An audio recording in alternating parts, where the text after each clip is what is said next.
साईं को यूं ही शिव का रूप नहीं कहा जाता। इस कथा को सुनकर आप समझ पाएंगे कि साईं सचमुच पशुपतिनाथ हैं।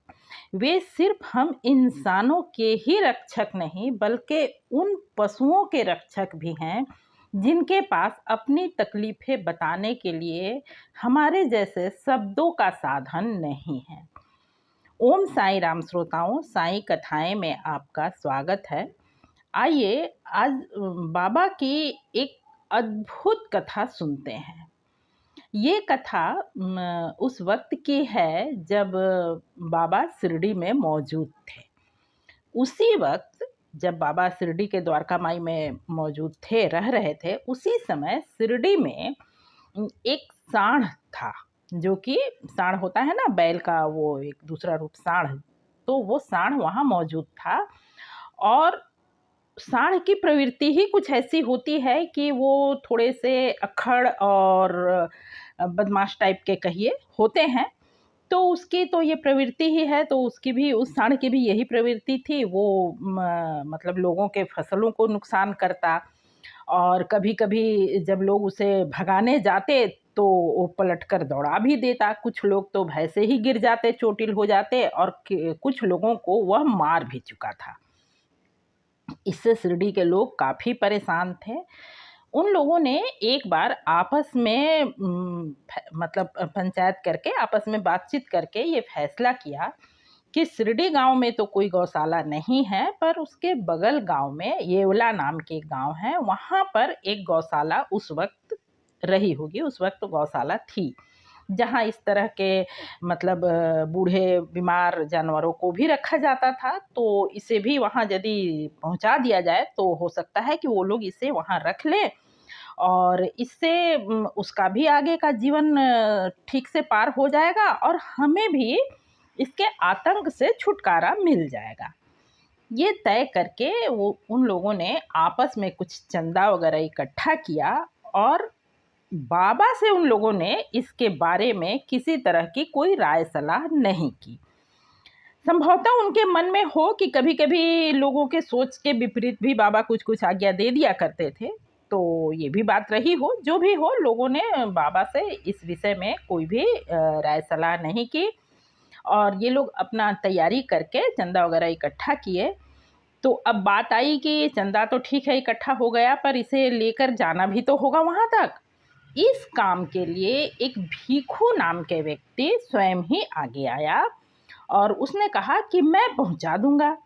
लोगों को लगा चलो अच्छी बात है, काम होना चाहिए, यदि ये कर रहा है तो अच्छी बात है। उसने कुछ ऐसा कहा कि मुझे येवला में कुछ काम बस जाना है, तो मैं लेता जाऊंगा और अपना कार्य भी करता हुआ आऊँगा। लोगों ने सहजता से उसकी बात को स्वीकार किया और जो कुछ चंदा वगैरह इकट्ठा किया था उसे देकर और उस साढ़ को लेकर जाने को कहा।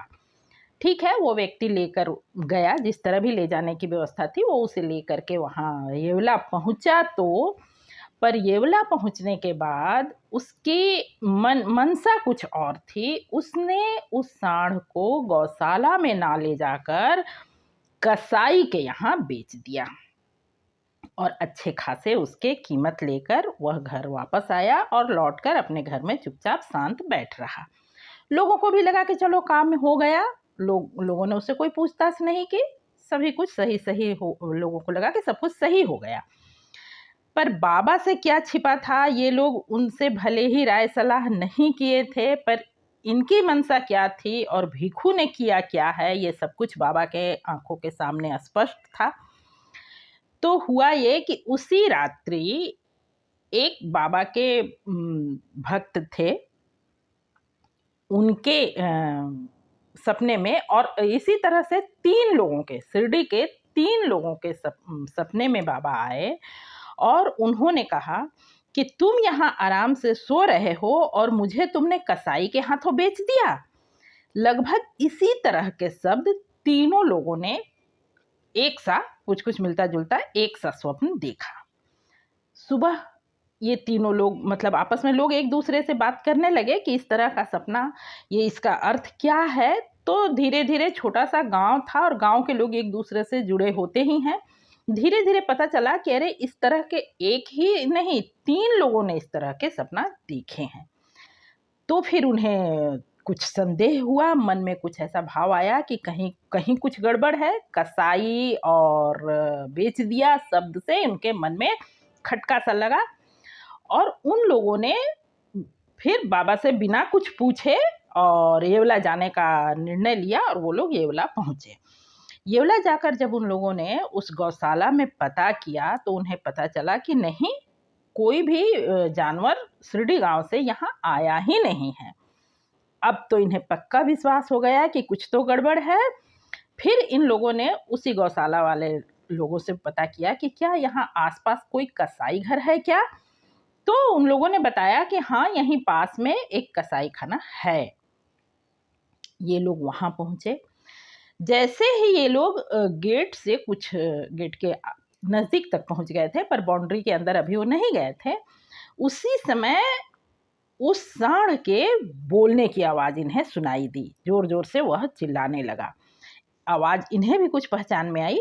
ये भी मतलब झटके से आगे गए, जल्दी जल्दी करके लोग गेट से अंदर गए तो इन्होंने देखा कि पास ही में वो बंधा हुआ था, उसे जंजीरों से बांध कर रखा गया था और इन पर नजर पड़ते ही वो इनकी ओर खिंचाने और भी तेजी से बोलने लगा।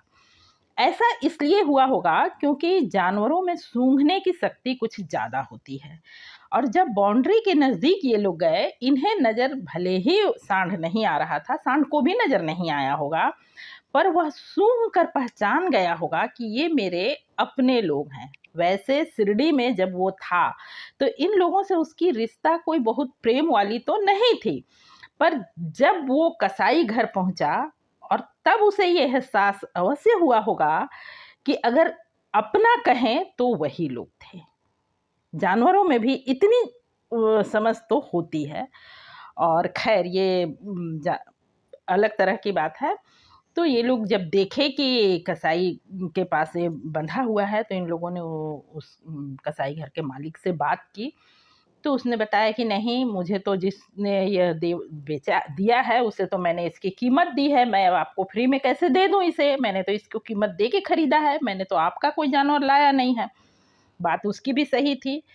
फिर इन लोगों ने उसकी सच्चाई बताई और रिक्वेस्ट किया तो कुछ कम दाम पर देने को तैयार हुआ। जितना इन लोगों के पास जो 2-4 लोग थे, लोग अपना आपस में जो उस वक्त दे पाए उस ए पर, चूंकि सांड है उसे थोड़ा सा धार्मिक ऐसे भी देखा जाता है, जो भी हो बाबा की प्रेरणा हुई होगी, वो देने को तैयार हो गया। ये लोग अपना कुछ जो इन लोगों के पास था वो दे करके उसे वापस लाकर फिर से उस गौशाला में इसको सांड को दिया इन लोगों ने और तब वो चुपचाप वो लोग अपने शिरडी वापस आए। तो है ना ये बाबा की एक बिल्कुल अद्भुत सी लीला। जो जानवर बोल नहीं पाता उसके बात को भी साईं अच्छी तरह समझते हैं और उसकी भी रक्षा करते हैं। तो साईं बिल्कुल पशुपति नाथ भी हैं, पशुओं के भी नाथ हैं। आज के लिए बस इतना ही। कैसा लगा ये वीडियो कमेंट करके बताएं। मेरी ये मेहनत आपको तनिक भी पसंद आए तो वीडियो को लाइक और चैनल को ज़रूर सब्सक्राइब करें। मिलते हैं फिर से किसी ऐसी ही अच्छी सच्ची और जानकारीपूर्ण वीडियो के साथ। तब तक के लिए ओम साई राम, नमस्कार।